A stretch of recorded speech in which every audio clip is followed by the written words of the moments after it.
In this tutorial, we're going to paint a watermelon in Procreate. Let's pick a nice pink for the watermelon.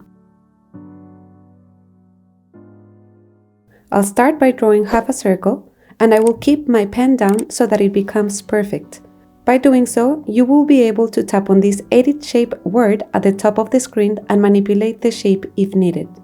I will tap anywhere in the screen to exit this mode, and then close it with a straight line from side to side. I will now grab the active color and drag it to the center to fill it up. To make the skin, I will pick a lighter green and draw half a circle again.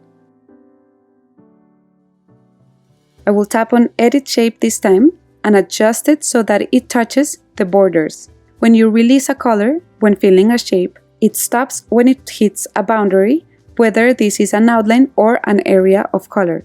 So if my line doesn't touch the border, then the color will escape and it will fill the pink top area as well. See that if I drag the green color to the skin, then it will only fill that bottom area of the watermelon.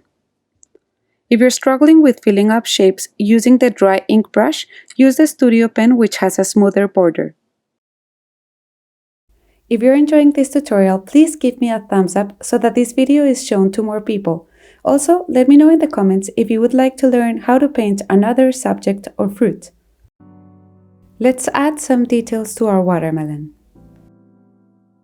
I will create a new layer, choose a dark gray, which is almost a black, and start drawing some seeds. You can draw these seeds as ovals or as drops with a pointy top. All fruits are different, so you can display them as you want. I want my watermelon to have texture, so I will choose a brush from the painting gallery and activate the Alpha Lock option.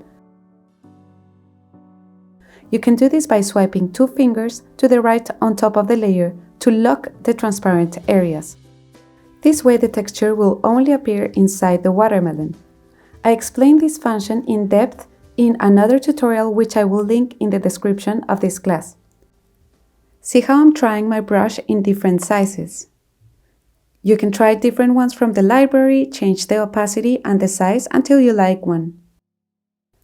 For the bottom, I decided to draw the texture myself using a darker green and a smaller brush.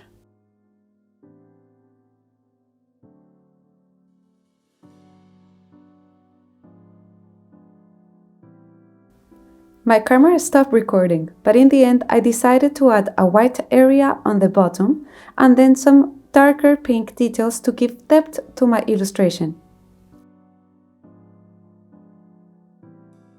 If you paint a watermelon and share it on social media, I would love to see it. You can tag me at SOcreative.art. If you like this tutorial, don't forget to subscribe to SOcreative's channel. This tutorial is part of my online class, Digital Illustration, a beginner's guide to mastering Procreate. In this class, I will teach you how to create stunning plants out of a single set of botanical assets, and in the process, you will learn, practice, and master all the necessary tools to create beautiful digital illustrations.